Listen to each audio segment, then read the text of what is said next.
Baik, bismillahirrahmanirrahim. Assalamualaikum warahmatullahi wabarakatuh. Waalaikumsalam warahmatullahi wabarakatuh. Gimana kabarnya siang hari ini? Alhamdulillah, luar biasa, tetap semangat. Allahu Akbar. Allahu Akbar. Alhamdulillah, kita sama-sama bersyukur atas nikmat Allah yang telah Allah berikan kepada kita semua, sehingga kita semua masih diberikan kesempatan untuk berjumpa kembali di kegiatan pembelajaran kita di siang hari ini. Baik, sebelum kita memulai pelajaran kita di siang hari ini, marilah kita awali semua dengan membaca doa terlebih dahulu agar apa yang ingin kita pelajari bisa jadi ilmu yang bermanfaat bagi kita semua, bermanfaat di dunia dan juga bermanfaat di akhirat. Amin ya rabbal alamin. Minta bantuannya Mas Tirta untuk memimpin doa. Baik, Ustaz. Sebelum memulai pelajaran pada siang hari ini, marilah kita berdoa. A'udzu billahi minasyaitonir rajim. Bismillahirrahmanirrahim. Raditu billahi rabban wa bil islami dinan wa bi Muhammadin nabiyyan wa rasulah. Amin ya rabbal alamin. Baik, sebelum kita lanjut, Ustaz mau ngakses terlebih dahulu. Mas Firda, Hadir, Ustaz. Mas Aldi, Mas Habib, Mas Revan, Hadir, Ustaz. Mas Ibnu, Hadir, Ustaz. Mas Dafa, Hadir, Ustaz. Fabian, Hadir. Mas Sapri, Hadir.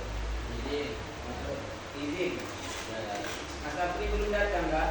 Sebelum kita lanjut, seperti biasa, karena pembahasan kemarin kita tentang Asmaul Husna, kita awali dengan membaca Asmaul Husna bersama-sama.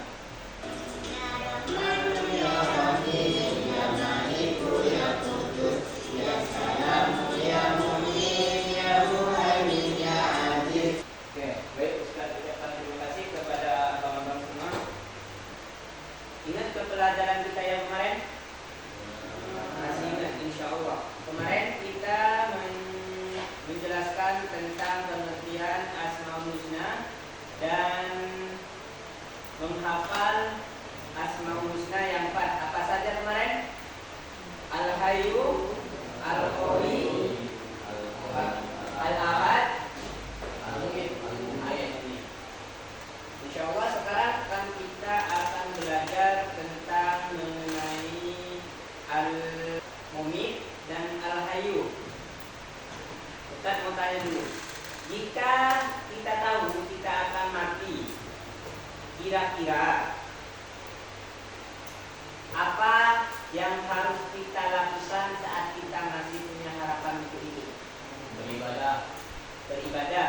Selain beribadah, Berbuat baik pada orang lain. berbuat baik. Dari semua jawabannya itu benar. Akan tetapi ada yang perlu kita perhatikan.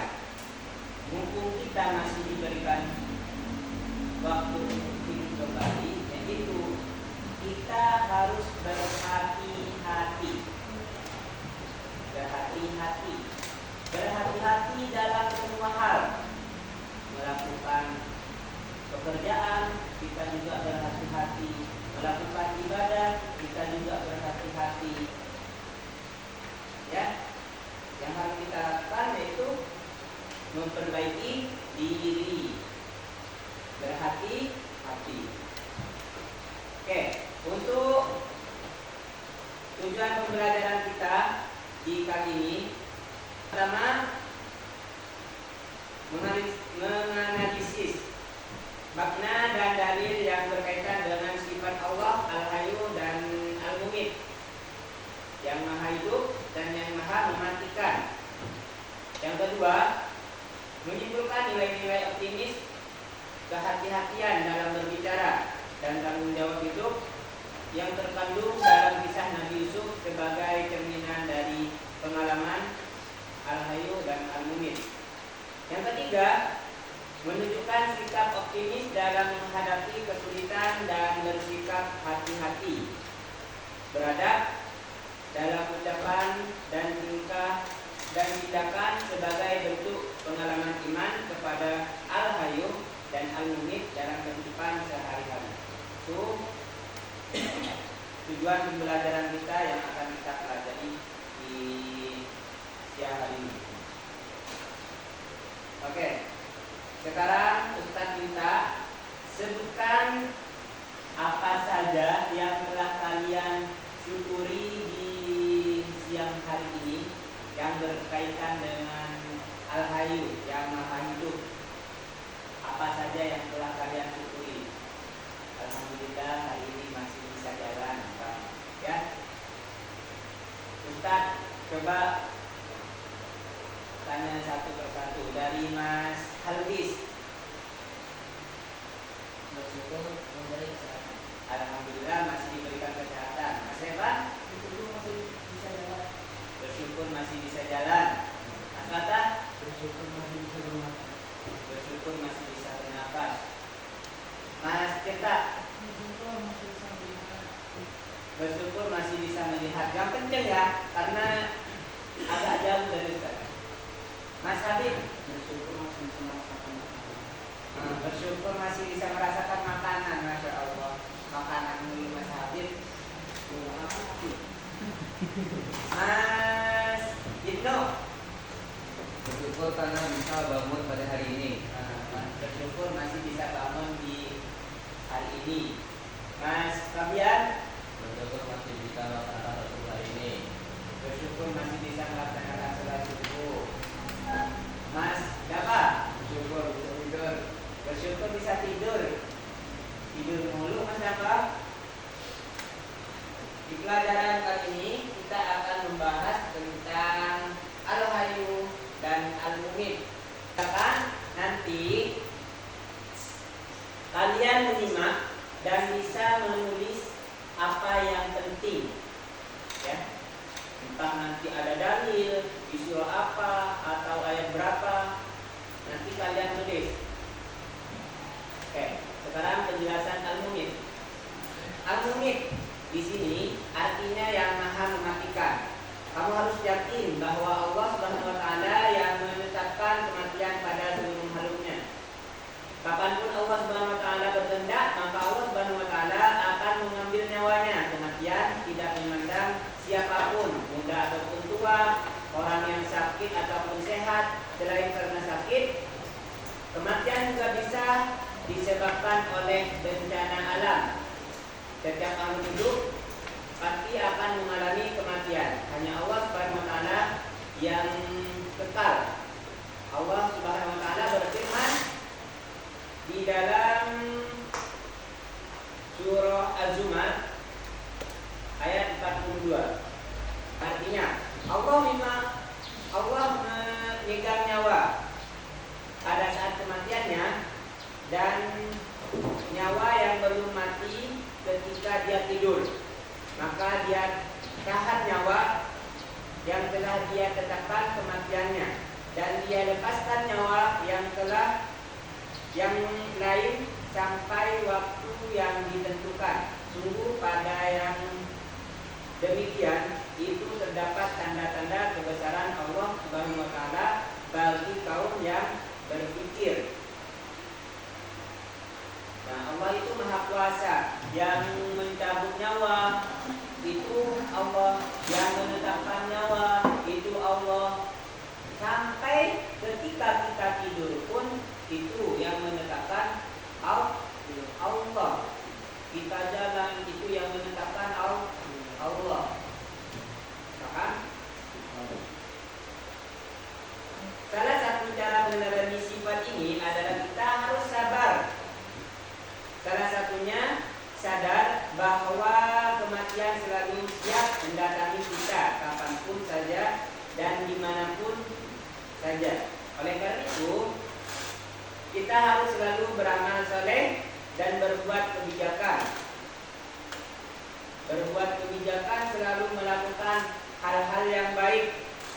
tidak ada yang melakukan hal-hal yang buruk. Lakukanlah yang baik, tinggalkanlah yang buruk. Agar di akhirat kelak mendapatkan balasan yang baik dari Allah Subhanahu wa taala. Allah Subhanahu wa taala berfirman dalam surah An-Nahl, artinya barang siapa mengerjakan kebajikan baik laki-laki maupun perempuan dalam keadaan beriman, maka pasti akan kami berikan kepadanya kehidupan yang baik dan akan kami beri balasan dengan pahala yang lebih baik dari apa yang telah mereka kerjakan. Itu yang Allah sebutkan di dalam Al-Quran. Perlu diingat juga bahwasanya mempermudah atau berlaku baik kepada orang lain, maka Allah Subhanahu wa taala insya Allah akan mempermudah urusan kita. Barang siapa yang permudah urusan orang lain, maka Allah Subhanahu wa taala akan mempermudah urusan kita. Itu penjelasan dari Al-Hayyu. Sekarang lanjut Al-Hayyu. Al-Hayyu artinya yang maha hidup.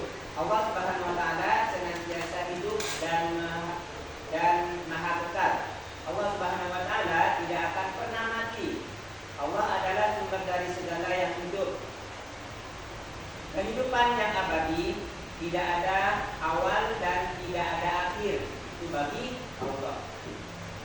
Allah juga yang memberi dan mencabut kehidupan dari makhluknya sesuai dengan kehendaknya. Firman Allah Subhanahu wa taala di dalam surah Ghafir ayat ke-65 yang artinya dialah yang hidup kekal. Ini dari Al-Hayyu ya. Dialah yang hidup kekal, tidak ada Tuhan selain Dia. Maka sembahlah Dia dengan tulus, ikhlas beragama kepadanya. Segala puji bagi Allah, Tuhan seluruh alam. Surah Al-Ghafir ayat 65. Dilanjutkan, Allah juga berfirman di dalam surah Al-Imran ayat kedua. Itu artinya Allah tidak ada Tuhan selain Dia, yang maha hidup, yang terus-menerus mengurus makhluknya. Jadi yang mengurus kita itu adalah Allah. Kita melakukan apa saja Allah sudah tahu. Makanya ketika kita sedang melakukan hal yang tidak baik, melakukan dosa, kadang Allah langsung menegur kita. Sifat Allah yang maha hidup karena seperti sifatnya yang lain, yaitu bersifat mutlak, tidak mengalami pengurangan, perubahan, kerusakan atau peniadaan. Jadi abadi selama-lamanya. Sementara kehidupan makhluk bersifat terbatas, yaitu ketika telah mencapai batasnya, maka kehidupan itu akan selesai, akan mengalami kematian. Seperti halnya kita, Allah itu maha kekal, abadi selama-lamanya, tidak akan pernah mati.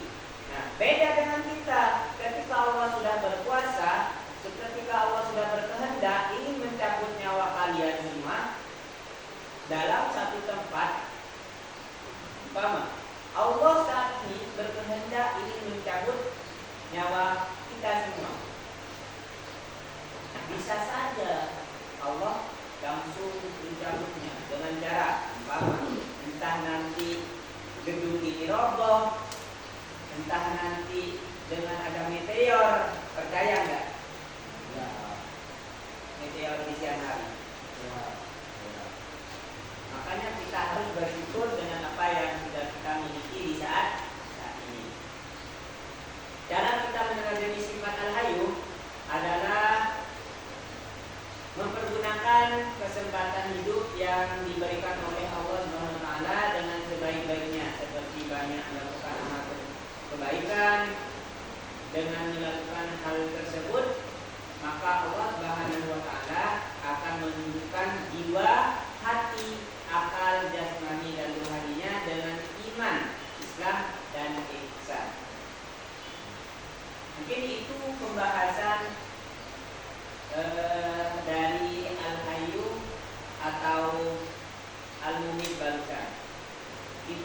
selalu merasa optimis dan berhati-hati dalam melakukan tindakan. Kita harus optimis, harus percaya diri bahwasanya apa yang kita lakukan itu adalah benar.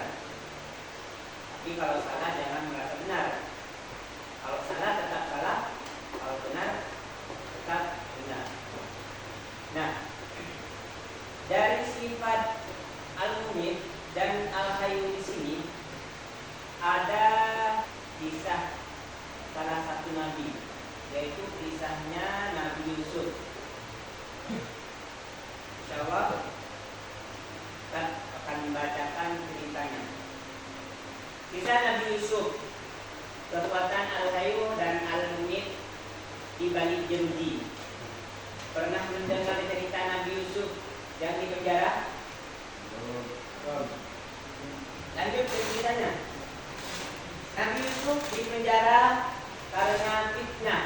Meskipun terpuruk, dia tidak mengeluh. Hatinya teguh pada Allah Al-Hayyu yang Maha Hidup, meyakini bahwa harapan tidak akan pernah mati selama Tuhannya hidup dan mengatur segala sesuatu dengan hikmah.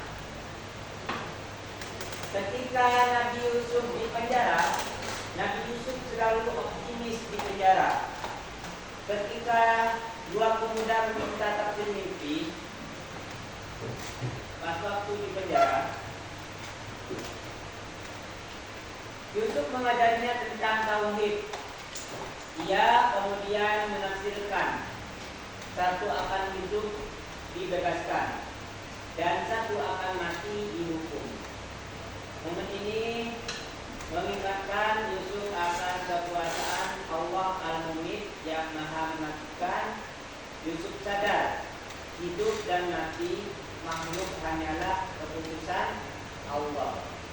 Ujian sabar dan hikmah berkata, meskipun teman yang bebas lupa menyebut namanya, Yusuf tetap bersabar bertahun-tahun. Ia terus berkata, Tuhanku Al-Hayyu, waktumu adalah yang terbaik. Ketika Nabi Yusuf di penjara, ketika raja bermimpi dan Yusuf dipanggil, ia tidak terburu-buru. Ia meminta kebenaran tentang fitnahnya. Diungkapkan terlebih dahulu, Yusuf berhati-hati dalam berkata, mematikan fitnah dimatikan sebelum kemuliaannya dihidupkan kembali. Dalam bercerita, Nabi Yusuf ketika dipanggil oleh raja, pas waktu ketika Nabi Yusuf di penjara, Nabi Yusuf penuh dalam kehati-hatian dalam berbicara, dalam menceritakan apa yang sebenarnya. Kenapa Nabi Yusuf bisa dipanggil? Karena sang raja itu mendapatkan mimpi, makanya Nabi Yusuf dipanggil. Mencari kekuasaan Allah, Yusuf akhirnya dibebaskan dan diangkat menjadi bendahara Mesir. Seluruh perjalanannya menjadi bukti Allah Al-Hayyu menunjukkan harapan dan kemuliaan Yusuf. Yang terakhir, Al-Mumit mematikan kesombongan, kezaliman, dan kesulitan. Pesan yang dapat kita ambil, iman kepada Al-Hayyu melahirkan optimisme abadi, kepercayaan, karena harapan kita dihidupkan oleh Allah Subhanahu wa Ta'ala. Iman kepada Al-Mumit mengajarkan kesabaran, karena dia mampu mematikan setiap kesulitan dan kesedihan pada diri kita semua. Jadi kesimpulannya sudah tercantum dalam pesan yang sudah kita bacakan barusan, yaitu iman kepada Al-Hayyu melahirkan optimis abadi, karena harapan kita dihidupkan oleh Allah Subhanahu wa Ta'ala. Iman kepada Al-Mumit mengajarkan kesabaran, karena dia mampu mematikan setiap kesulitan dan kesedihan yang berada di diri kita. Oke, baik abang-abang semuanya, karena tadi Ustaz sudah menjelaskan tentang Al-Mu'min dan Al-Hayyu. Sekarang Ustaz mau memberikan tugas ke kalian. Silakan kerjakan secara berkelompok, dicari di dalam Al-Quran, ya. Oke, tadi apa?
Oke, baik teman-teman, insya Allah kita sudah sampai di penghujung pembelajaran ya. Ustaz mau minta satu kalian coba buatkan kesimpulan tentang pelajaran hari ini. Ya, Mas Jaba, coba. Jadi inti dari pelajaran tentang Al-Hayyu yang Maha Hidup dan Al-Mu'min yang mematikan adalah bahwa Allah adalah satu-satunya zat yang berkuasa penuh untuk menghidupkan dan mematikan segala sesuatu, menunjukkan kekuasaan dan kebiasaannya yang mutlak atas kehidupan dan kematian. Masya Allah. Tepuk tangan untuk Mas Jaba. Terima kasih Mas Jaba atas kesimpulannya. Oke, jangan lupa nanti di rumah dihafalkan apa arti Al-Hayyu dan arti Al-Mu'min. Masih ingat dong Al-Hayyu sama Al-Mu'min?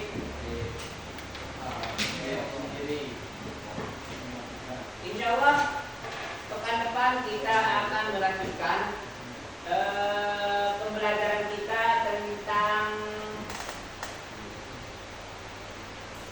apa namanya ya? Setelah Al-Hayyu,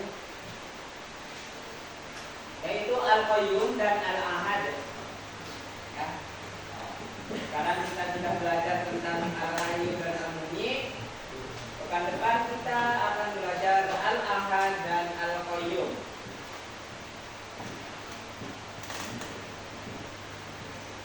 Oke, mungkin cukup sekian pembelajaran kita di siang hari ini. Kurang dan lebihnya Ustaz mohon maaf. Baik, takut ada kesalahan dari perkataan Ustaz atau dari timbalan Ustaz, atau ketika Ustaz mengajar tadi ada kesalahan yang mungkin membuat kalian tidak nyaman. Oke, mungkin cukup sekian dari kita. Marilah kita tutup pembelajaran kita di siang hari ini dengan membaca hamdalah bersama-sama. Alhamdulillahirabbil alamin. Ditutup dengan doa kafaratul majelis. Subhanallahumma wa bihamdihi asyhadu an la ilaha illa anta astaghfiruka wa atubu ilaik. Mungkin cukup sekian dari kita. Kita akhiri. Assalamualaikum warahmatullahi wabarakatuh.